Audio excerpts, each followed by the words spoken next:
Good evening, Dharma friends. Welcome back. You are joining for Monday BME Sutta study, day 46, July 29, and today we will be discussing the second day of the new sutta, which we started off last Monday. The sutta's name is Pathamasamajivi Sutta, as you can see here. Pathamasamajivi Sutta. Pathama is first, Samajivi is the same in living, that means living together. If there is a situation that two people want to stay together, I would say a couple, that a couple is learning how to stay together from this sutta. There is a misconception that many people think that Buddhism is onto relationships. But this sutta clearly says that Buddha even gave the blessings to this couple for their next life, because they wanted to stay together, not only in this life, but also in the next life. It's a very interesting sutta, because normally when you listen to sutta studies, you often hear the word called let go, what you call renounce, let go. But here we are going to say Buddhism is not only about letting go. Yes, we will have to let go. But that letting go is not just a renouncing from all the pleasures. You let go while experiencing your sensual pleasures. Okay. Otherwise, someone who has nothing is the happiest person in the world. It is not the happiness. You are having things based on your blessings, but you know how to look at your blessings. Right? So let's take a look at the notes which I shared for last Monday, which I shared recently, actually, yesterday. Okay, so this is the format that I normally share. Day 45, that means for last Monday, notes. Pathamasamajivi Sutta, Anguttara Nikaya 4.55. And you can see the Pathamasamajivi Sutta outlines how a loving couple can be reborn in the next life together. Okay, that means Buddha recommends that it is possible. But there is a context. Given how the Buddha discusses the loving relationship in the next life, it provides many insights into how we should think about the Buddhist concept of a loving partnership. Now we have to understand under which context Buddha talks about a loving relationship that should go to the next life. I have put some questions over here. Why did the Buddha agree to a sansaric loving relationship? We have to find it out. Why did he agree for this thing? Is a sansaric relationship essential for a couple? How does this relate to the main Buddhist concept? I think this is very interesting to study. Sometimes you may have heard some people are making statements like, you were an enemy in my previous life. The all opposite of this question. So enemy, you were my enemy, now you became my wife or girlfriend or husband in this life. Because you want to trouble me, you want to attack me, right? So that means our relationships go back to many past lives. There is a connection. So why not we have a very interesting, very caring relationship in the past lives? Maybe we cannot change. But if we had been together with somebody in that long past lives, when it comes to this life, our life with that person can become a better one, right? So you may have two ideas. One is that maybe the person who is really giving me a hard time in my relationship could be a person coming from an enemy version of my previous life.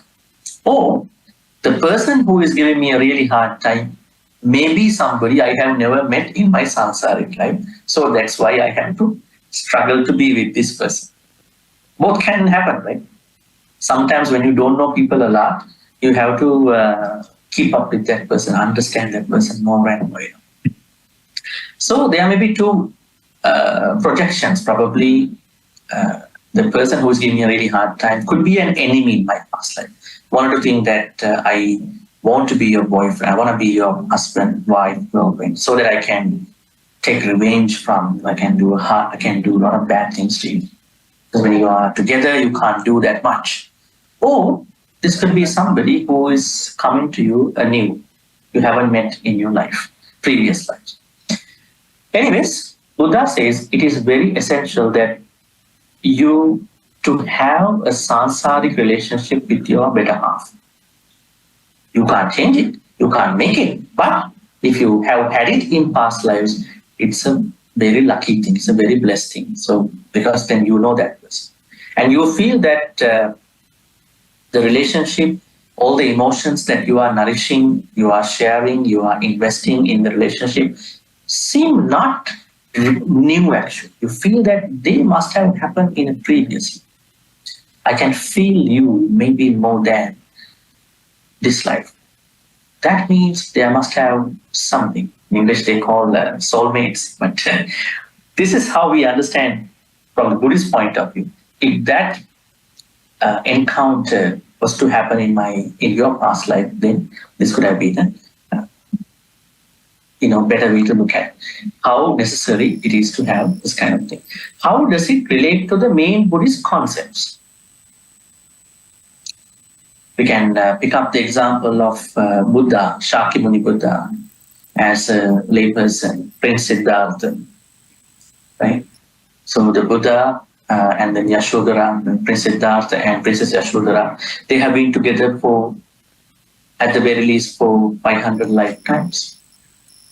If relationship, partnership is not important, that kind of spending time for 500 lifetimes was not a necessary thing. So it's important. The importance of being together with somebody, with the right person, is that it helps you, or that person can help you to stay onto the practice. Right? Now you might understand, I'm not trying to say anything about being single. Let's say someone is single and no problem to get along with anybody, earn money and do things and stay alone. But when you are with someone, you have to listen to that person. You have to care that person. You have to understand that person. Maybe you have to practice all the Brahma Viharas, Metta, Karuna, Mudita, Upekka, compassion, loving kindness, altruistic joy, equanimity with that person. Because there is somebody in your house, somebody in your life. So probably, it doesn't mean that being single is not nice. When you are with someone, that you will have to, by default, choicelessly, you have to become a better person in a way. It could be the opposite too. But it is important in the spiritual life, as we understand from Prince Siddhartha and Princess Yashodhara, and their time together had helped them to become better individuals in terms of the paramitas. Is sansaric relationship necessary for a Buddhist to attain Nibbana?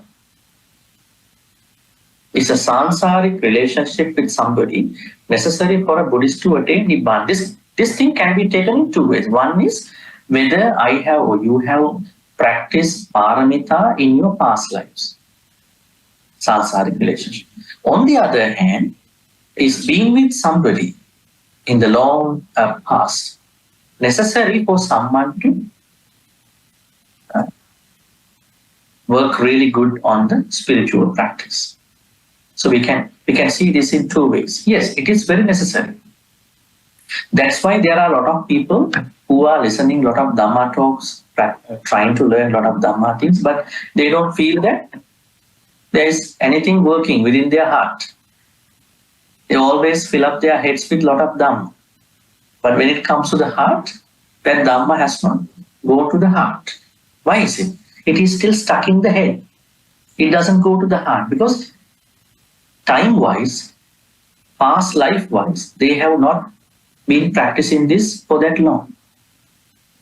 So don't pick on anybody. Whether the Dhamma talk is good, the speaker is not nice or not, whether you can follow that person or not. Probably this could be your own problem. This could be your lack of time engagement in terms of the Dhamma teachings in the long past. Right? So we need this relationship. We need this past engagement with the Dhamma activities. So it's a relationship. So it's a loving relationship. That means if you're with somebody in that long past, it could have been a better one in this life. How does a sansaric relationship help someone understand life and attain Nibbana? That's an interesting question. Now, even we take Nakulamata, Nakulapita's story. Nakulamata, Nakulapita were together almost 500 lifetimes before this life.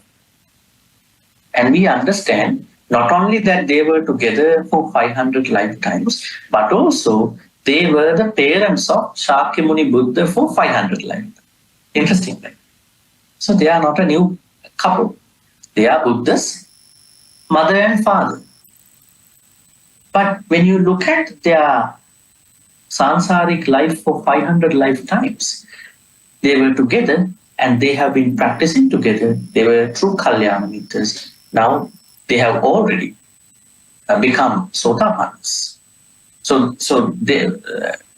they have been existing as a loving couple for 500 lifetimes because of their Kalyana Mitra friendship, and that helped them to grow in their practice. So it is very essential for a couple.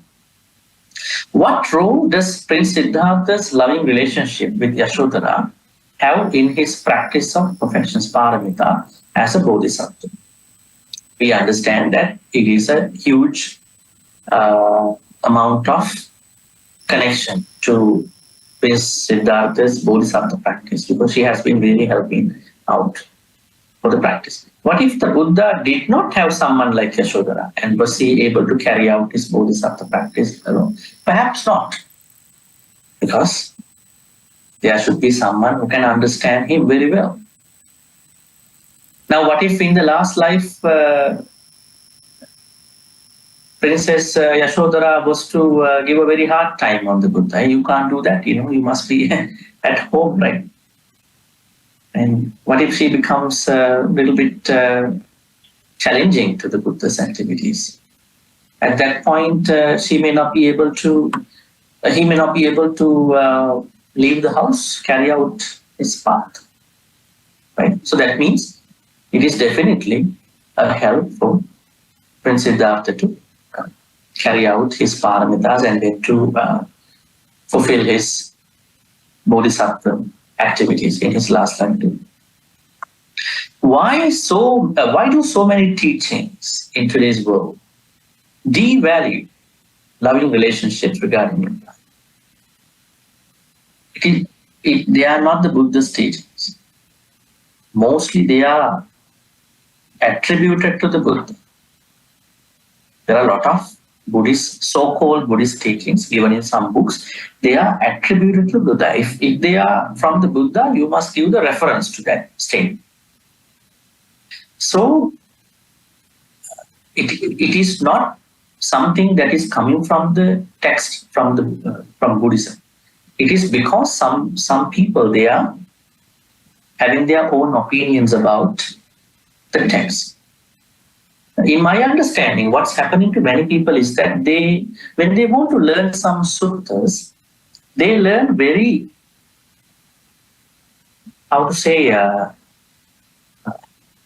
deep suttas in the first place, very deep one. When they learn number of very deep suttas that were given to monks, not for the lay people, then what is happening is that they think, this is what all these suttas talk about. We have to do this, that. But if you learn under a qualified teacher who has an expertise, who has read widely, across the text. That teacher can explain to you, yes, there are some deep teachings for the monks initially, and there are teachings for the lay people like you. So you have to learn from the lay people stuff first, and then go to those high-ended teachings later on. But what if someone is always saying, you can't have relationships, you must let go of everything? Did the Buddha say something like that? Buddha hasn't said like that. Buddha only taught these things to monks. Yes, monks have to practice that way.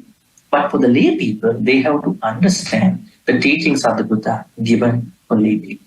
So that's why this underestimation, devaluing about the relationship has happened from not reading the text widely.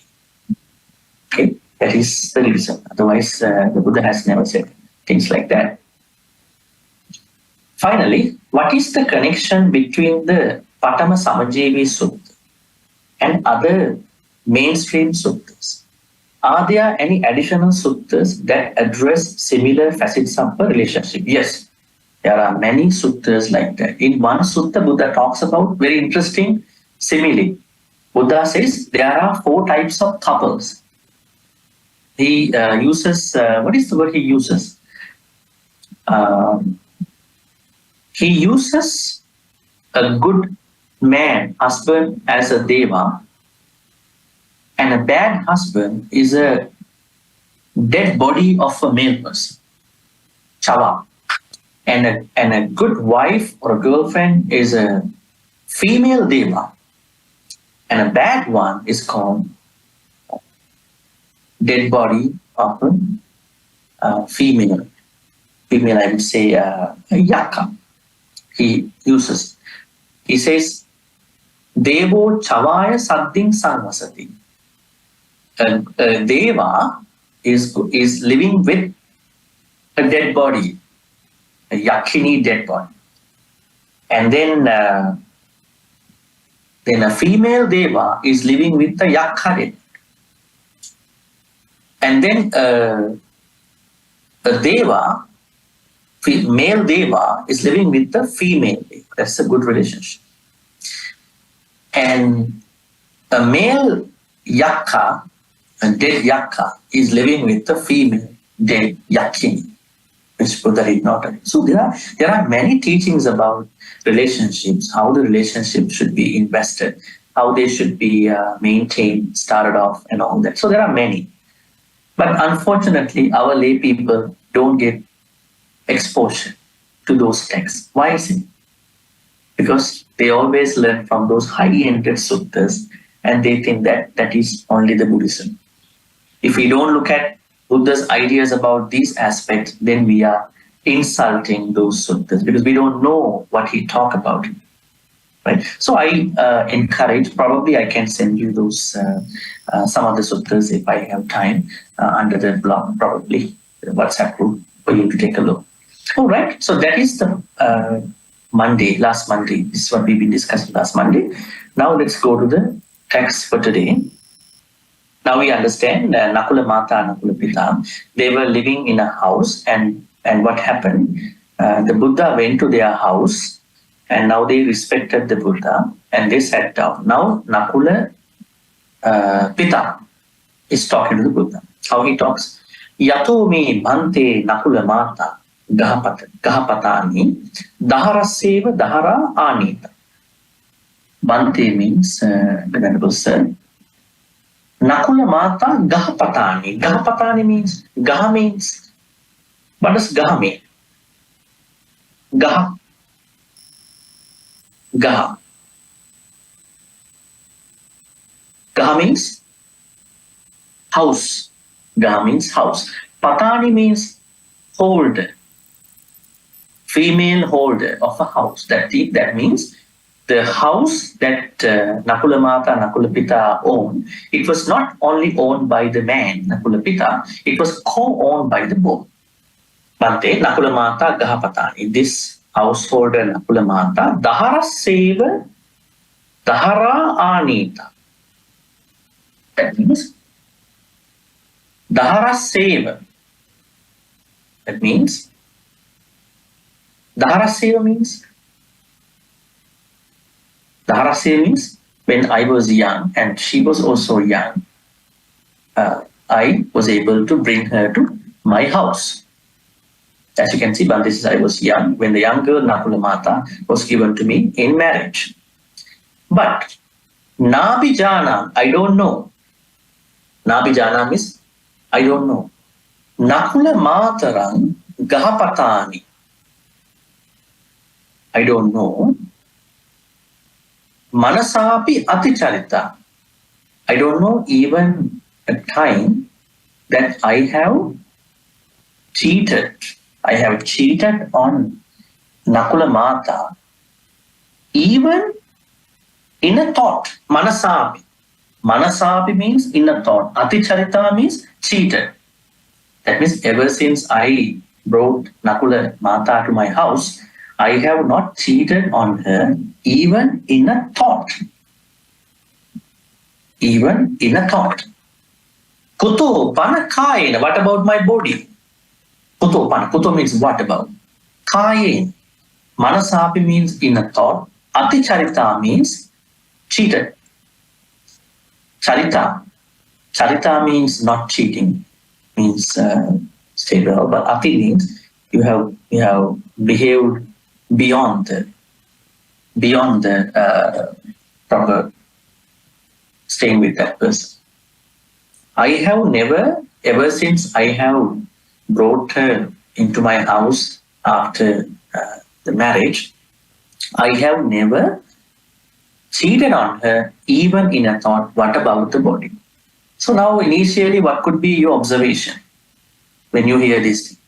This man should be a very good man, not even a good man, an ideal man. In a time that we are talking about many people claiming that, you know what, a lot of temptations happening, I'm going to blame the gadgets, I'm going to blame the society, I'm going to blame independent people, I'm going to blame the modern people's mindset. There are different conditions that have come by today, right? A lot of people, what they do is that they blame other people, they blame the other conditions. We Buddhists are not supposed to blame the conditions, isn't it? We are not supposed to blame the condition, social conditions, right? We are rather understanding the conditions and practice Buddhism based on the conditions, right? Now say for instance the Vassa time. Now the monks took Vassa, right? Last weekend. Why was the Vassa laid down by the Buddha? It is because it was not the Buddha's interest that he wanted to lay down Vassa. It was the people's interest, because people were telling the Buddha, Bhante, you know, you look at James, Nigantanatha Buddha's followers. Nigantanatha Buddha's followers, they are not traveling during this time. They are just staying in one place. Why? Because at that time there was no transportation like today. They had to travel on foot. Not even wearing slippers, footwear. So there were no asphalted roads at that time. So they had to walk on the new grass. And then people blame Nigantanatha Buddha's followers. You can't do that. At least you have to let the new grass, grow. You better stay in one place. Just stay in one place for the 3 months so that you can concentrate on the devotees in that place. And when the people saw that Buddha's followers also just go here and there during the Vassa time, they put the same blame on. Why are you not patient about your devotees? You just stay in one place. That was the condition. And the Buddha said, yes, I understand that. Then from that day onwards, monks had to take Vassa. But before that time, monks were just going everywhere during the July, August, September time. There was no Vassa. There was no Vassa. That was the time. It was not in the best interest of the Buddha. It was the interest about the people. But now conditions have changed. Now monks are not traveling on foot unless you go for a winter path for a certain route. They are traveling by vehicles. They are traveling by flights. Conditions have changed. And the original idea for the Vassa is that after this was laid down, that monks are going to stay in one temple for 3 months.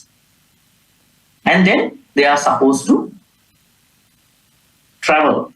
They should not stay in one place. Why? They have to bring the Dharma message far and wide. Right? That was the purpose why they are going to one temple for 3 months, is that they have to spread the message. But now, it is not happening that way. They are staying the 3 months in the same temple, and they are going to stay the rest of the 9 months also in the same temple. So we are not blaming anybody, but we are saying is that conditions have changed. So if the conditions have changed, we have to practice Buddhism with those conditions. You can't bring the Indian 6 BCE conditions. So it is the same here.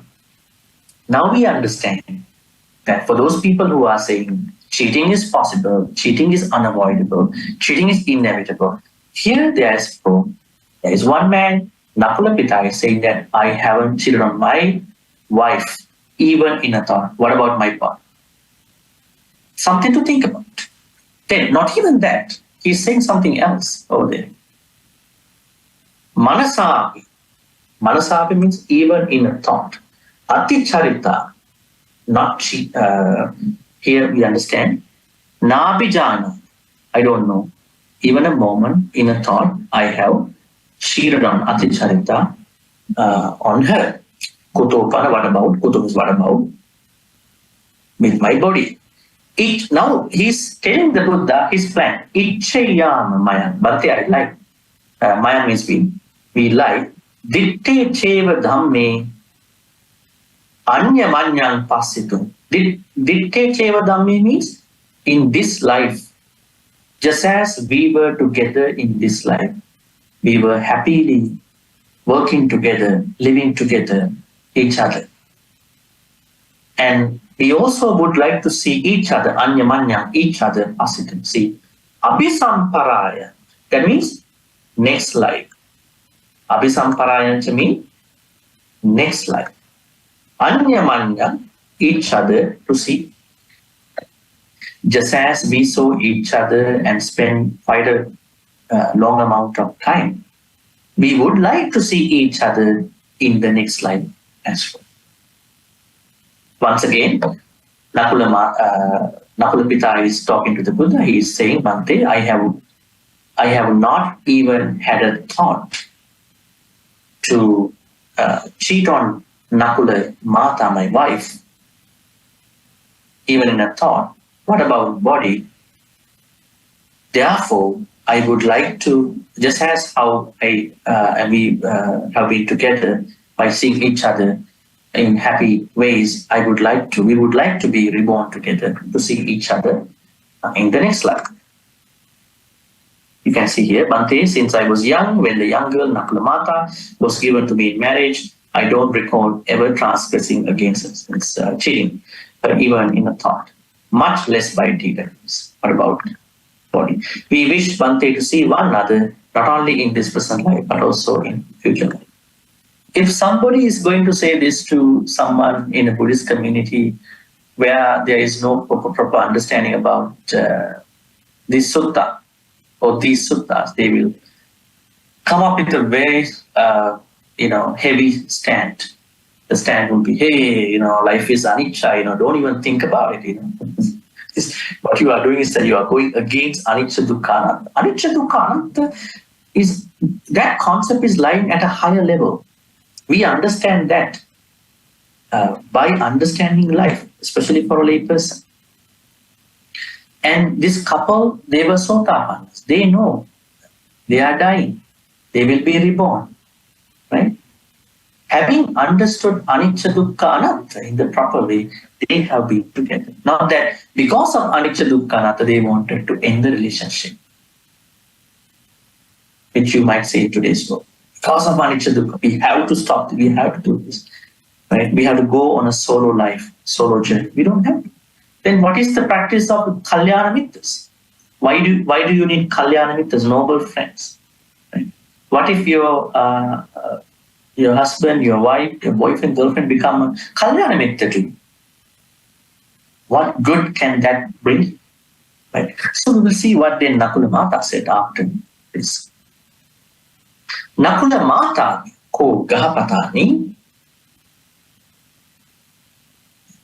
Bhagavantan etadabocha yatohang Bhante Nakulapituno gahapatis Dhaharaseva Dhara Anita Nabijanami Nakulapitaram Gahapatin Manasapi Aticarita Kuto Panakaye Icheyama Mayan Bhante Ditte Cheva Dhammi Anyamanyang Pasit Abhisamparayan Anyamanyang Pasit. Same thing. This is the same statement which was said by the Nakulapita. Nakulamata, even Nakulamata is to tell the Buddha, Yatoham Bhante.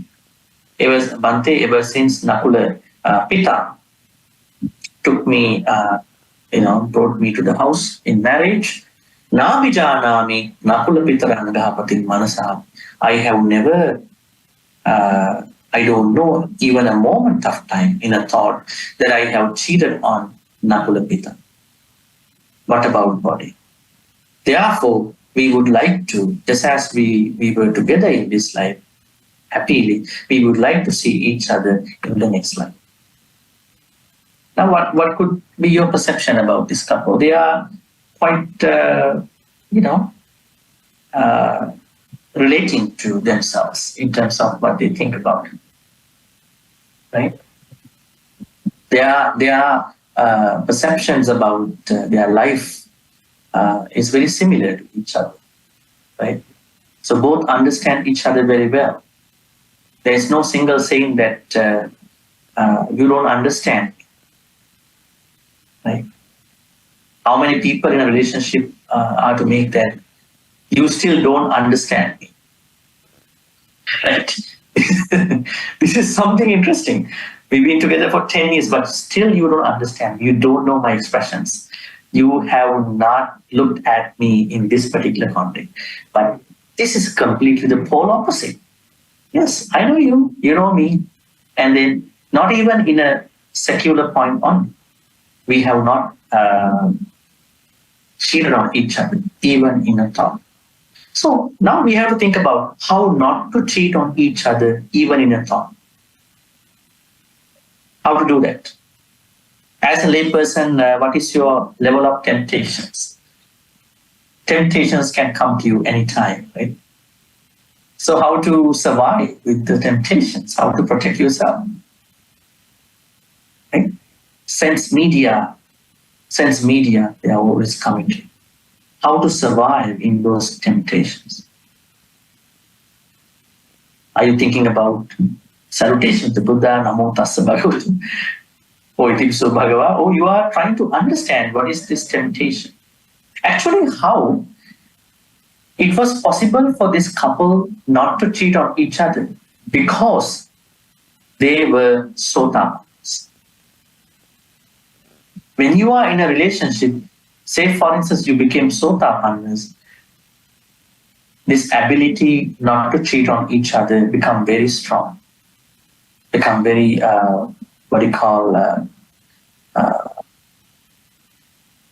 powerful, strong enough not to cheat on each other. And then there is another question: how come a Sotapanna person wants to be in a relationship? How? For what? If you are a Sotapanna, why don't you go to the rest of the enlightenment stages? Why are you still wanting to be together? But if you can see Vishaka, if you can see Kimbi Bisal, if you can see many other individuals, including Nakulamata and Nakulapita, they had their own secular life. What makes them different from normal person about relationships? Vishaka, being a Sotapanna girl, when she was 7 years old. How come she still wanted to fall in love with a man? Why? And how it happened? It happened as usual, but when she was doing that, when she was going to that stage, when she has done it, she has minimized, she has decreased her sakkaya. That means their relationship works without a sakkaya. But what about our normal people, lay people's relationship? It is very high on the sakkaya. Sakkaya means, anybody, what is sakkaya? I have repeatedly told you the Dharma explanation about sakkaya.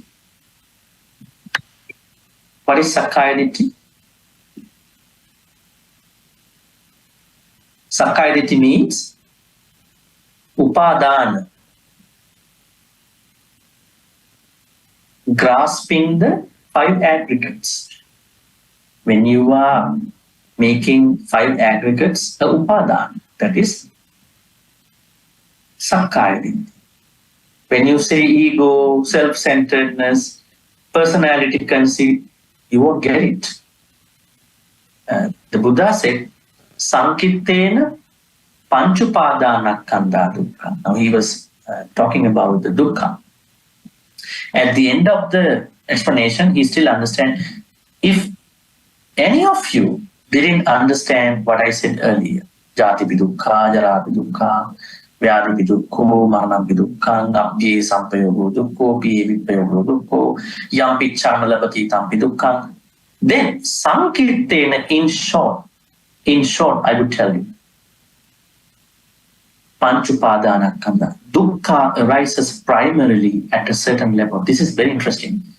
The consistency of the dukkha is where it is at the place of a grasping on the 5 aggregates, rupa, vedana, sanya, sankhara. If somebody is going to grasp, make any of the upadana, any of the panchakanda upadana, that is the sakkaya. How to say that in a layman language? Let's say Vedana. Vedana means our feelings. We have happy feelings, unhappy feelings. We have upekka feelings. Upekka doesn't mean that upekka, okay? The Brahma Vihara upekka. It's not that upekka. Upekka feeling means neither happy nor unhappy. Like he says in your language, how are you? Okay, la, right? Okay, la. You say, I'm good or I'm bad. Okay, la. What is okay, la? It's not good, not bad. That kind of a feeling. Good, bad, that middle state, feeling wise. So it's not upekka. It's not that lofty upekka under the Brahma Vihara. So when you are going through any of these feelings, good, maybe good, bad, or maybe happy, unhappy, or maybe neutral feelings, what a lot of people doing is that they are bringing upadana to that feeling. Now say for instance, you are going through pain, physical pain or mental pain. Let's say you have a backache, you have a neck problem, you have a severe headache. Then what's going to happen is that you are thinking, my neck is painful now, in pain. And you are so unhappy about it. And then you don't want to accept the pain. You are telling yourself, why me? Why not other people? Why I have this kind of pain? So you are thinking, this pain is very unreasonable. This is unreasonable pain. If this pain is reasonable, everybody else should get the pain. But why me? You never come to a point, why not me? Why not me? Because when somebody gets a cancer, this is the often thinking, why me? Why I got the cancer? Why not my other friends? Why not others? But when you come to an understanding, why not me? I'm a universal person. Everybody is universal. Everybody can get a cancer anytime. So you embrace, accept that. But when the unhappiness feeling is arising, staying within us, we are in conflict with that unhappy feeling. And then what happened? Then we are creating an upadan. We are grasping, we are taking too heavily. We are taking that unhappy feeling too heavily. Then you are making the Vedana part upadan. What about the sanya part? Rupa Vedana sanya. Sanya, let's say sanya khandha. How do you make it upada? What is sanya? The third advocate. Sanya means memory. In layman's language, memory. Are we always happy with our memories? Are we unhappy for the most part with our memories? Now, if you look at today, from today morning up until now, before you even come here, you might be having a lot of memories in your life. Maybe yesterday, maybe even before, things happen between you and other people. Are most of those memories very happy memories to you? Are they good memories to you? That's the question, right? So when the memories are coming, when they are appearing within your mindset, within you, you are naturally developing either a validation to the memories in a good way, or either a conflict kind of thinking, feeling towards those things, either a neutral feeling. Normally, a lot of memories that we are having are not very pleasant memories to us, right? They are mostly what if, should haves, could haves. Right? What if I became like that? It should have happened this way. I could have done this way. Lot of, I think, partially regretful memories, regretful stuff. So let's say, can I stop my memories? I can't stop my memories. You can't stop either. So what are you supposed to do when the memories are coming? You have a choice whether you want to pick them up or not. But unfortunately, sadly speaking, when the memories are unfolding, then a lot of people, they don't know what to do. They just get stuck and they are just thinking why it happened, and then that was such a bad thing, right? And then you are bringing a certain upadana onto the memory. Sanya khandha become upadana. Sanya, we call it sanyupadana khandha. Sanya khandha is okay, aggregate on sanya. But now, because you are bringing upadana to the sanya khandha, that will be sanyupadana khandha. Sanya upadana khandha. Right? I think we are talking a little bit more about this subject, so I just want to stop from this place. So we understand then at this point, as we discuss here, Manasapi Aticarita. That means if someone can really take care of one's 5 aggregates, then at that point you are so good. This is the same thing that happened to Vishaka. Same thing that happened to Nakulamata. Same thing that happened to Kimbimbisan. Same thing that happened to all the other people that we know in our Buddhist history. So, what we have to learn here is that even you are a normal person, you can become a Sotapanna, but still you can carry on your secular normal life. It doesn't affect you, because when you are becoming a Sotapanna, then let's say if you are prior to that, say you are a Sotapanna, you are processing all the things by understanding your 5 aggregates, because you don't want to make your 5 aggregates grasping kind of upadana. You keep your aggregates as aggregates, not aggregates make aggregates become upadana. That's what happened to all these, even to Nakulamata, Nakulapita. Okay, now Nakula Mata also said the same. So I want to share with you this very interesting thing.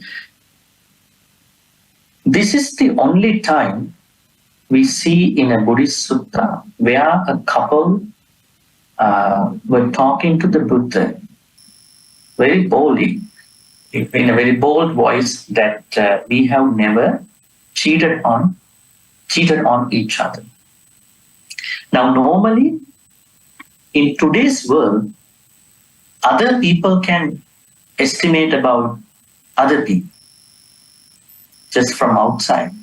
But what if that a couple is saying to each other that I have never cheated on you, so are you, and then that will be an ideal couple.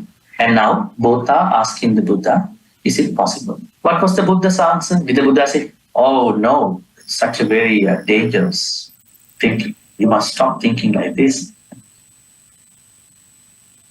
Buddhas are not appearing every kappa. Buddhas are appearing very, very rare. You should not go to the samsara. Let's see what the Buddha said. Akankeyunche gahapatayo ubod janipatayo dikte cheva dhamme anyamanyang pasitum abhisamparayanch anyamanyang pasitum ubhova asu. Translate till this point. Akankeyunche gahapatayo. Gahapatayo means, you can see here, households. Householders mean this house that they were living, they were owned by both of them. Householders, ubho jani patayo. Jani patayo. If both husband and wife. Jani patayo. Now this English Pali word is very interesting. Jani. Jani. Jani. And there's another word called Janani. Let's learn these Pali words, Jani and Jani. Jani. Now this Pali word Jani, it is a very ancient Pali word which is appearing in Sanskrit also. Janani means, now if you go to Nepal, in Nepal they use a very famous Sanskrit statement. Janani janma bhumischa sarvata viparkariyasi. My mother and the country I was born, they are higher than the heaven. Janani janma bhumischa swargata vikariyasi. Swarga means heaven. So Janani means mother. And here, the Pali word Jani. Jani means a couple. Jani means a couple. Jani patayo. Jani patayo. If both husband and wife wish to see one another not only in this present life but also in future life. Akankeyo, wish. Kahapatayo, households. Ubho jani patayo. Householders and both of you. Dikte cheva dhammi, in this life. Anyamanya pas. If you wish to stay together in this life, as well as abhisamparayanch, means next life. Anyamanya, each other, pasitum, to see each other.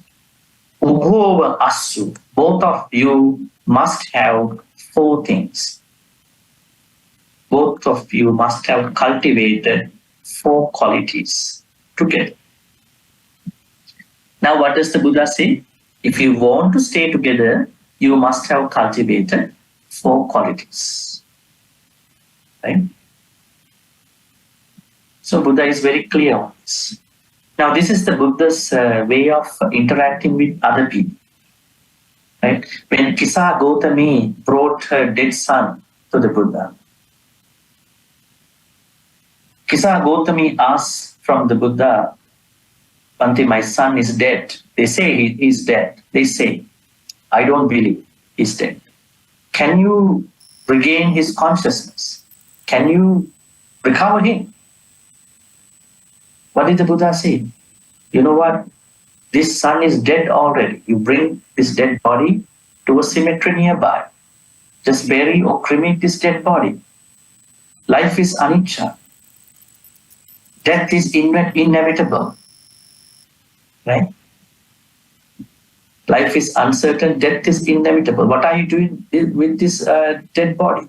Buddha never said that. What he did? Yes, I can recover him.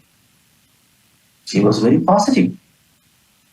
See how the Buddha interacted with people. He was not disappointing people because he understood Kisa Gautami cannot understand Dharma if he give a Dharma talk. Because she is in distress. Her son passed away. You can't give a Dharma talk to someone who is suffering a lot. On one condition, you need to go to a house and then have some amount of mustard. But the house, you have to make sure the house has nobody who passed away in this particular household. There should be nobody passed away in the household. And if you can bring mustard from a house where there was no passed away, then I can recover your son. She was happily going to houses one by one. All of them were happy to give some mustard. But lastly, she asked the question, has anybody passed away in this household? They say, yeah, our mother, father, grandfather, grandmother, somebody passed away in this household. Okay, then I don't need this mustard. I'm going to give it back to you. So when she went to many houses, she understood that death is not a personal loss. It is not something just happened to me and to my child. It is a universal phenomenon. And then she understood that by herself. And without bringing the dead body of the son back to the Buddha, she went to the cemetery and she buried or cremated that body. See how the Buddha is teaching people the Dhamma. It's not that you go to a temple and monk is giving the Dhamma talk, that everything will be okay after that. Right? So Buddha's way is that the Buddhist monk or whoever has to understand the person first and then to give a Dhamma talk. There may be other ways to approach. But nowadays, Dhamma talk, maybe this is very unique to the Buddha. Even when Patachara came to the Buddha, it was the same thing, right? Who is Patachara? Patachara was a lady whose husband passed away and whose one son was taken by a bird and the other son was were taken by the flood in the river. And on the same day, she came to hear that her mother, father also passed away in a fire in their house. Now, the whole inner world collapsed. So she doesn't know whether she wears any clothes because her inner world has collapsed. What if this happens to you? Everybody passed away on the same day, within a couple of days nearby. What will happen to you? Would you have thoughts to listen to a Dhamma talk at that point? What will help you at that point? And she went to the temple, Jitwaram, and she was naked. And everybody was shocked. How come this kind of person coming to the temple? But Buddha said nothing. He was very patient. When she came near to the Buddha, he said only one sentence. Sister, be mindful. Although she was going through a lot of pain, this triggered something in her mind. And somebody threw some clothes to her, cover up. But the way how the Buddha handled these people, Anuttaro Purisadhamma Sarati quality. He was an incomparable teacher to tackle down and handle any human being. Right? So in the same way, how did the Buddha approach Nakulamata and Nakulapita? He said, yes, it is possible. You can be together in the next life, but you must have cultivated 4 qualities together in this life. Now let's see what are those 4 qualities. Samasaddha is number 1. Samasila, number 2. Samachaga, number 3. Samapanyam. Okay, assuming that you must have cultivated these 4 qualities on each other. Te ditte cheva dhamme anyamanyam pasitun abhisamparayanch anyamanyam pasitun. You can see here. Householders, if both husband and wife or boyfriend, girlfriend wish to see one another not only in this present life, but also in future lives, they should have the same trust. That means, same trust means Samasaddha. Then they should have the same virtuous behavior, Samasila. They should have the same generosity, that means Samacha. They should have the same wisdom, or Samapad. Then they will see one another not only in this life but also in future. Okay. Same. How do we understand this same? I would say equal, kind of equal trust, equal discipline, equal generosity, equal wisdom. Let's go to the Pali word here. Now, the first thing that a couple should cultivate in order for them to see one another next life is Samasaddha. Sama means equal, Saddha means trust. What is the trust? What is the trust relevant to a couple? Tell me. Normally you know the trust. Saddha. What is Saddha to you?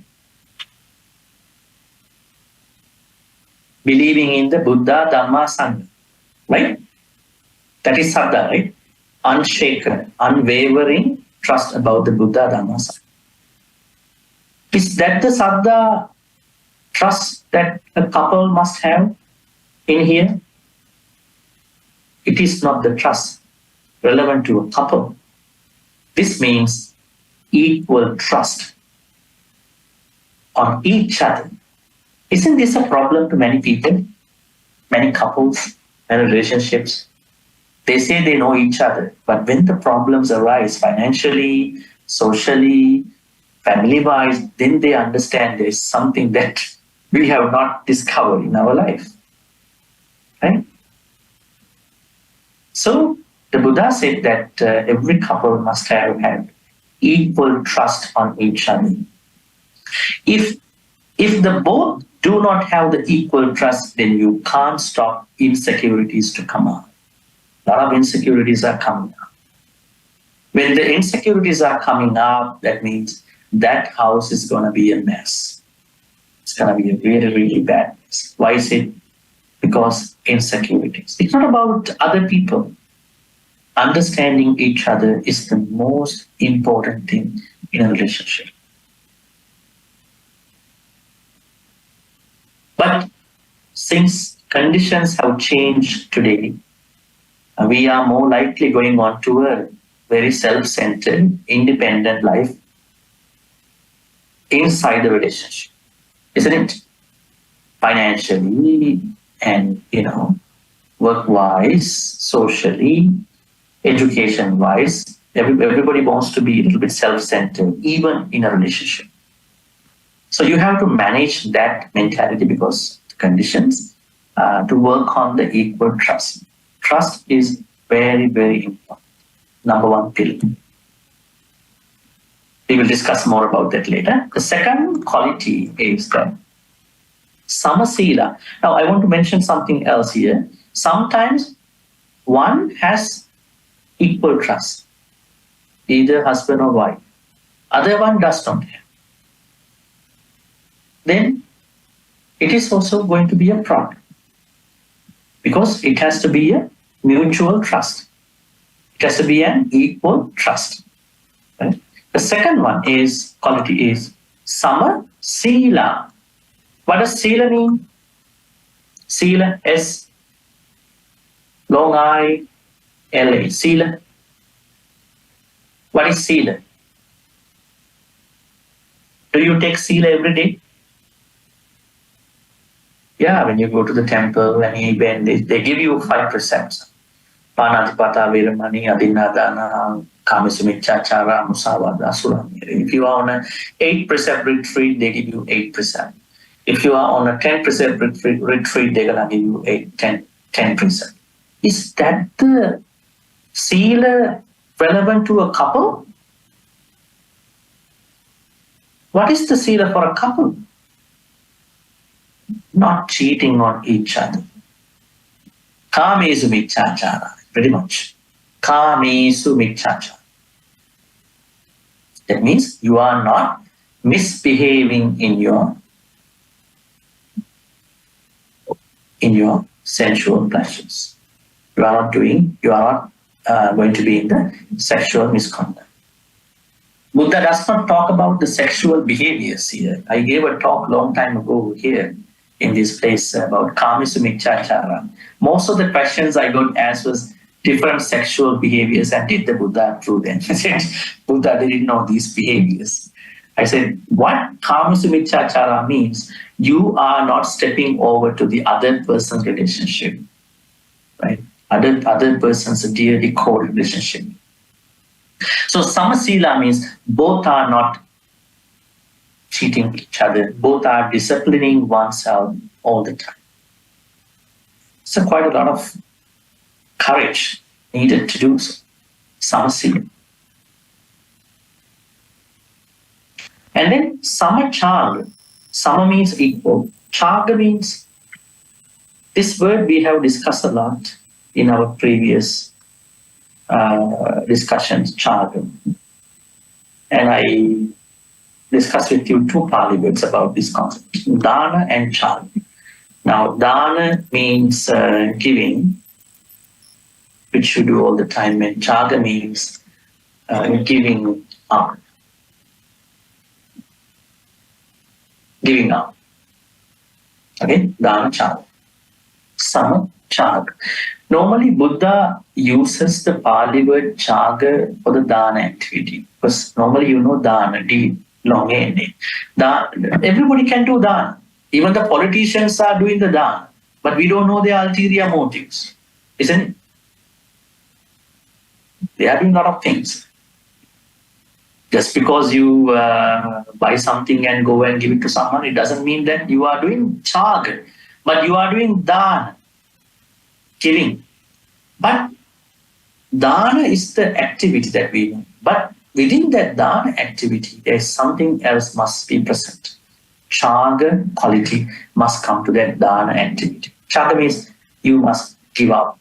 You should not have any strings attached to that giving. You must have giving up mentality. Would a politician do that with chaga or just with dana? There are good politicians in the world, but some corrupted guy, they must have some ulterior motives. And not even them, sometimes other people are also giving gift to us with some ulterior motives. We don't know what is that, right? That's why when some people are receiving certain gift from other people, they are asking, what is this for? They're asking, why are you giving this to me? They cannot think about any connection between giving and receiving at that point, right? So, anyways, when you are doing a dana activity, please do it in the chaga way, dana with chaga. What is the chaga in terms of a couple, equal generosity? How is it going to be applicable to a couple? In order for a couple to maintain, sustain, survive at least in a relationship, what could be the most important thing other than the trust? Do you think that they have to compromise in their different ways to protect the relationship? Are they supposed to compromise? Or just he does his own way, I do my own way, and then let's go this way? Is any amount of compromising necessary for a relationship to survive, to go a little better? Yes, that compromising sacrifice, kind of a sacrifice. Nobody should be over-sacrificed. Nobody should suffer in a relationship. But only by discussing, talking to each other, they are having deep, very clear, very deep conversations each other. And they know how to go from here to the next level. So that's why I think one of the very biggest complaints we hear from many people when we hear some stories that, I've been doing this long and I've been sacrificing a lot. Then at the end, what happened? I understood that this person is an energy vampire, took all my energy. And then I was drained, exhausted. But because I've been really loving this person, I couldn't do anything. And then finally, I don't know what happened. That means when you are not understanding the sacrifice level, compromising level with each other, then you might be overdoing that activity. Other person might be taking that for granted. So that means samachara, both have to discuss. Not that one person has to sacrifice a lot. It shouldn't happen that way. Both have to sacrifice. In order to go there, both have to have a good, deep conversation about everything. Right? Otherwise, the lady in the house will become a house, just like a housemaid in the house. And somebody will be bringing money into the house as a breadwinner. Nobody should be like that. Nobody should be a maid in the house. Everybody should be valued, respected. So how does this situation arise? With an open, clear, deep conversation about their sacrifices, compromising. So definitely, samachara does not mean that both go to the Vihara and then offer dana and come back home. It's not samachara for a couple. Samachara means that both are generous. Both are compromising, both are generous, both understand the value of sharing each other, right? So this is very important. Sometimes we also get to understand that, different people are different, right? Now, one of the very interesting things that we hear in many relationships is that one person is not praising the other person enough. One person is stingy in praising the other person. Is praising from the right person important for you to maintain your relationship?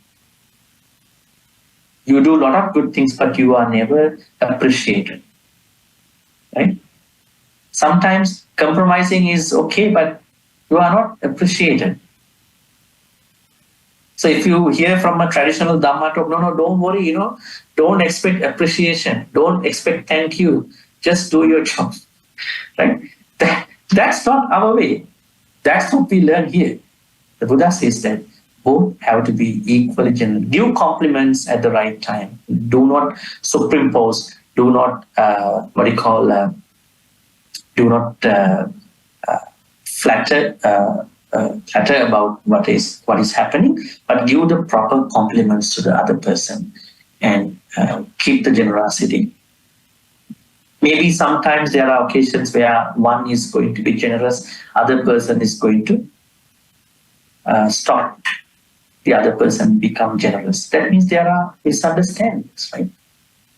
So it's starting from compromising, then sacrificing levels up until other generous activities. So both are supposed to equally generous. Last quality is samapanya. Panya, very interesting.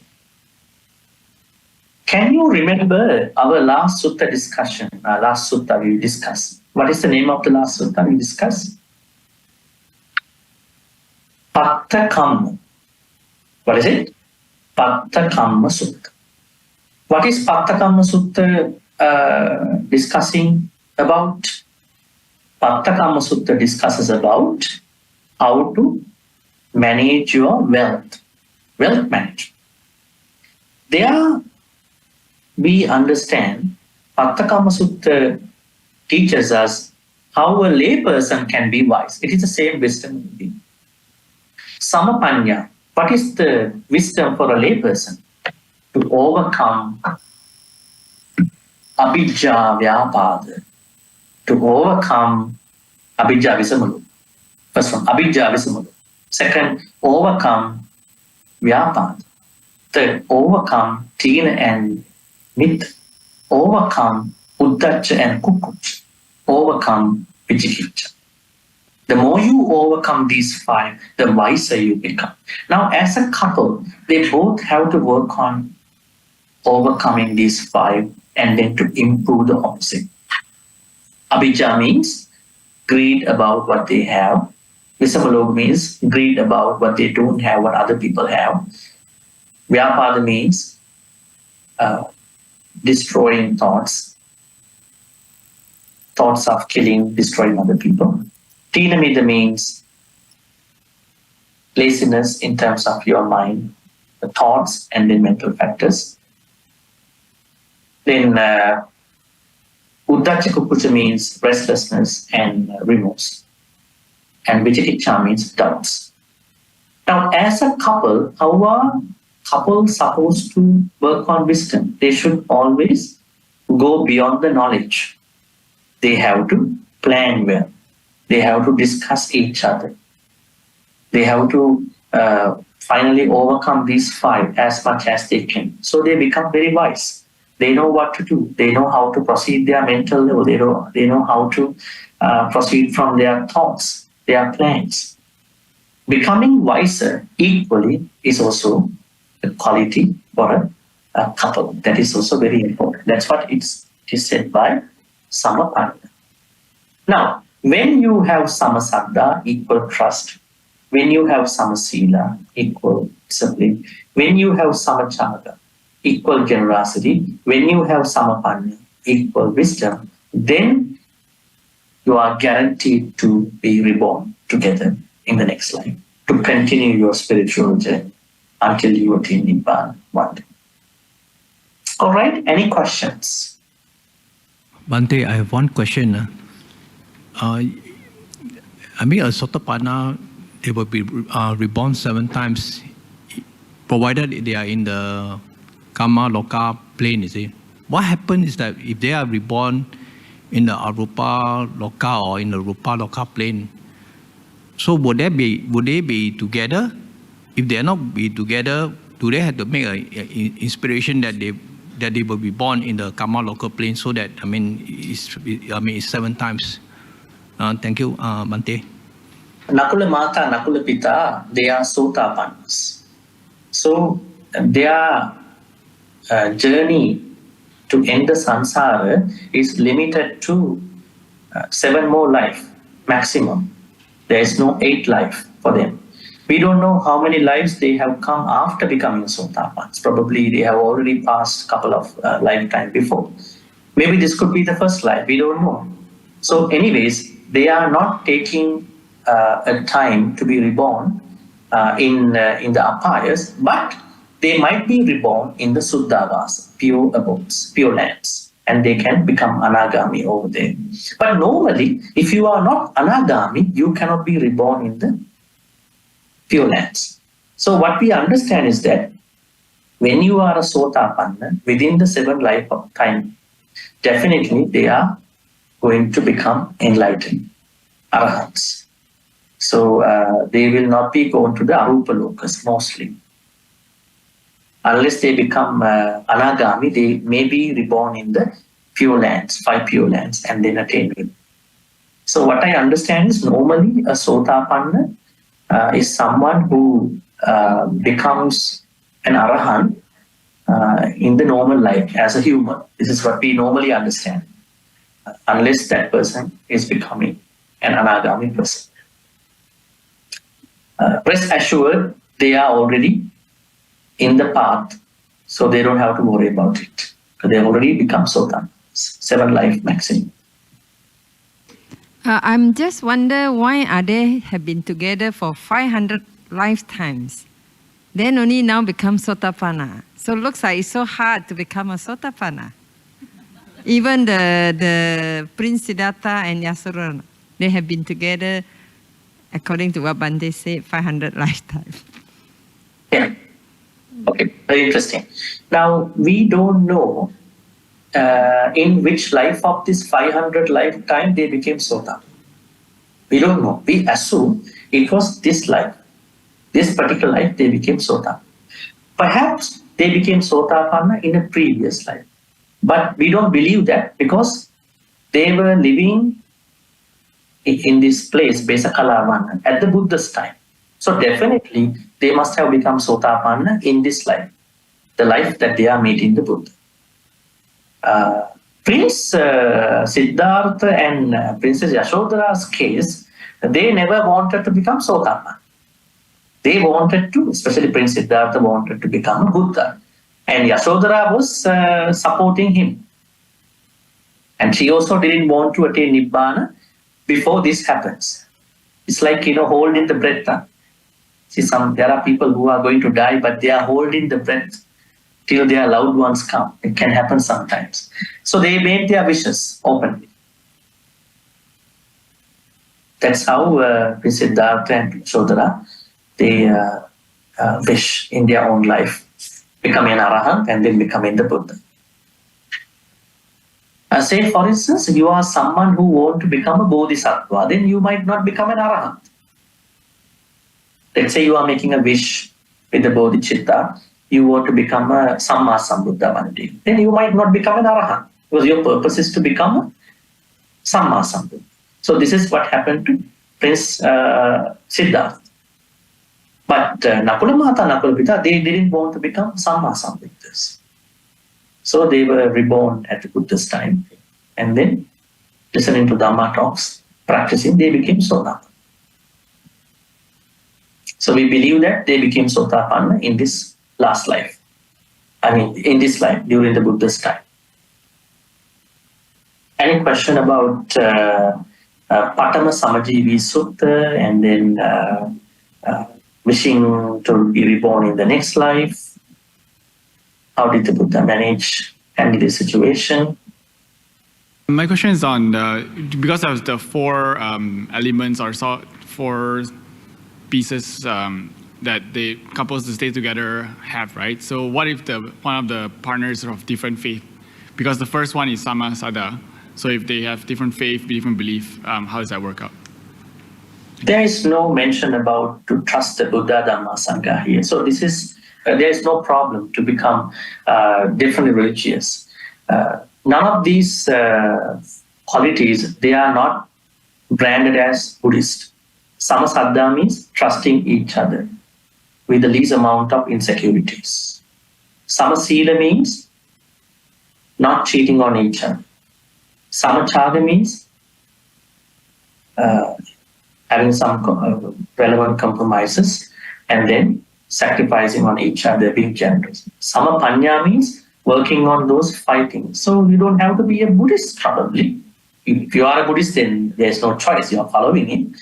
But if you are not a Buddhist, there's no problem. Even for a different person other than Buddhist faith is going to practice it. So this is not a Buddhist strategy. We call it a Buddhist strategy because they are mentioning. But there's no problem for a different believer to follow these things, because then there should be a way to promote a Buddhist couple. Couple is a couple. They both want to survive in their relationship. So this is a common, very universal framework for a couple to maintain their life, relationship life, this life and next lives. This relationship need not necessarily be that of two different genders and husband and wife. What about the relationship between Arahant Sariputta and Mahamoggallana? What you are asking, if I'm not mistaken, is that relationship here, relationship means a couple, not a spiritual relationship that is happening between 2 monks. So this is mainly about a heterosexual couple. So this is what we understand. Yes. In other words, their future lives, they will always be that of different genders. We don't know. We don't know. I mean, if it is going to be a heterosexual relationship, Nakulamata can become Nakulapita. Nakulapita can be Nakulamata. We never know. But if you take a look at the Yashodhara and Prince Siddhartha relationship, that was always heterosexual, the way how they were, how they met in the first life. Right? So probably it's like this, probably it might not be. There's a chance. That's another question related to this. Like in the case of the Deva world, it's spontaneous. And yet we hear of a family kind of relationship. That there is, for example, Sakadeva Raja, and he's got his wife, and then there is a family where suddenly a Deva family has a son, you see. I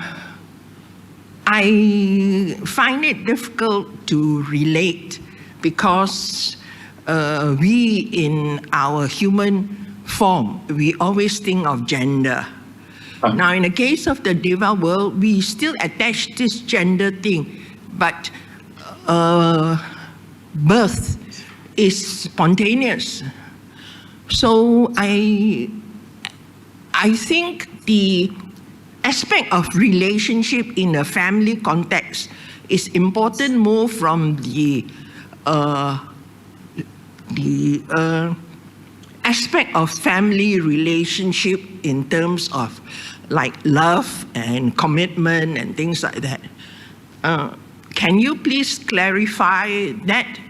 Or is it this idea of family in the Deva world an interpretation that is based on our inability to understand relationship in a Deva world? Yeah, you are right. I mean, we don't have a very high sense of understanding about the Deva, because they say only when you come to the second jhana, you can see the Deva. You must have second jhana, second absorption to see the Deva. Now, your question. Now, we understand when it comes to the Deva, they are not reborn from a mother. Right? They are reborn spontaneously. There is no mother-father relationship, just like in the hell. Right? In the hell is also having no mother-father connection. Even what about the Peta? Do Petas have mother-father relationship? No. Hells and heavens, they have no mother-father relationship. They are spontaneous. One is in a good way in the heavens, other one is not in the good way. So normally what is happening, as we understand, is that they are let's say there is a family. How do we call that there is a family of Deva? Let's say they are representing a mother, father, and then let's say a daughter and a son. So they are spontaneously reborn in a certain area where they are living. So then the mother is possessing the Deva son. You are my son and you are my daughter, and they are then existing together. But it is not that mother is giving birth to the Deva son or Deva daughter. So they are reborn. Sometimes I heard some Devas are reborn near their clothes, near the mother Deva, father Deva clothes. But they are not reborn as a normal way that we see in the human world. That's how they are calling that they have a family. I have a Deva son, Deva daughter, and as such. So that's how we have to understand it. Oh, I think that makes sense, right? Okay. Any other questions? If there are no questions at this point, then we are going to transfer the good karmas Today we have been discussing about Pathamasamajivi Sutta's the main highlight. The main highlight of Pathamasamajivi Sutta is about how a loving couple can be reborn in the next life, and Buddha agreed to that idea. It is based on whether the couple have improved 4 things together: equal trust, samasaddha, then equal discipline, samasila, then equal generosity, samachaga, and equal wisdom, samapanya. So they are common. They are common things for anybody, any couple. You can't say that it's only Buddhist couple that is mentioned here. But a non-Buddhist couple cannot be a Sotapanna. That is another problem, right? Then there is a problem. But if you say these are not only qualities to become better people in the next life, to see each other next life. Let's say for a non-Buddhist couple, these are very good to survive in their relationship in this life. But for a Buddhist couple, they are good to go to the next life because as a way of becoming Sota. And then next Monday, we are going to discuss the rest of the sutta. We are going to have a review of the sutta because there are a couple stanzas as you can see here.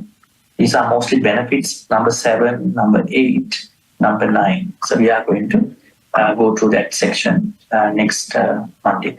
That's the end of our sutta discussion for today. Wishing you a good night, safe journey back home. We'll see you next Monday at the same time. Thank you.